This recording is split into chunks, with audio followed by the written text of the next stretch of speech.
नमस्कार मित्रांनो, टेक तडका 24/7 मध्ये तुमचं स्वागत आहे. मी प्रियंका पाटील. आजची ब्रेकिंग न्यूज रोबोटिक्सच्या दुनियेतून आहे आणि ती सुद्धा जरा धक्कादायक. आपल्याला माहिती आहे की हल्ली ह्युमनॉइड रोबोट्समध्ये म्हणजे माणसांसारखे दिसणाऱ्या रोबोट्समध्ये खूप मोठी गुंतवणूक होतीये. पण आय रोबोटचे संस्थापक रॉडनी ब्रूक्स, जे स्वतः रोबोटिक्सचे दिग्गज आहेत, त्यांनी यावर प्रश्नचिन्ह उभं केलंय. ब्रूक्स म्हणतात की कंपन्या अब्जावधी डॉलर्स या ह्युमनॉइड रोबोट्समध्ये टाक करत आहेत, पण खरं तर हे रोबोट्स हातांची डेक्स्टरिटी म्हणजे बारीक सारीक कामं करायची क्षमता ती कधीच शिकू शकणार नाहीत.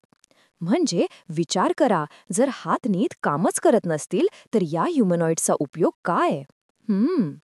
हे ऐकून कदाचित काही व्हेंचर कॅपिटल्स व्हीसीजवाले टेन्शनमध्ये आले असतील, कारण ते खूप पैसे लावत आहेत या क्षेत्रात.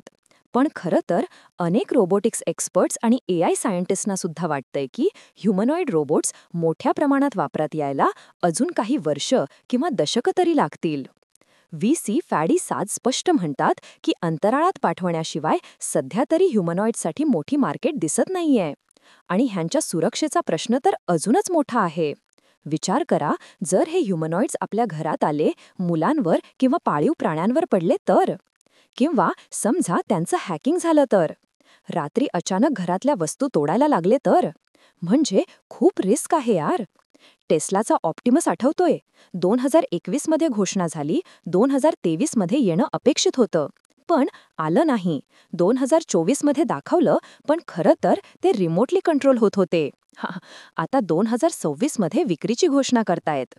आणि फिगरसारख्या कंपन्या, ज्यांचं व्हॅल्युएशन 39 बिलियन आहे, त्यांनी किती रोबोट्स खरंच डिप्लॉय केलेत यावरही प्रश्न आहेत.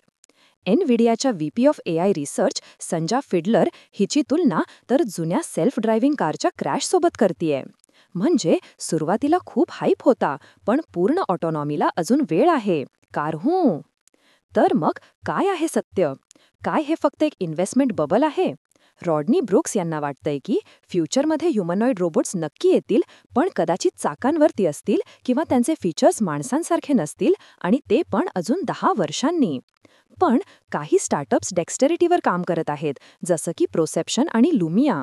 आणि के स्केल लॅब्ससारख्या कंपन्यांना तर सुरुवातीलाच 100 पेक्षा जास्त प्री ऑर्डर्स मिळालेत. हगिंग फेसच्या रोबोट्सची सुद्धा खूप मागणी आहे. एकंदरीत काय, तर ह्युमनॉइड रोबोट्सचं भविष्य अजून तरी थोडं अंधुक आहे. खूप मोठी आव्हानं आहेत, पण कामाला तर सगळेच लागलेत. बघूया पुढे काय होतंय. टेक तडका 24/7 साठी मी प्रियंका पाटील, सायनिंग ऑफ. धन्यवाद.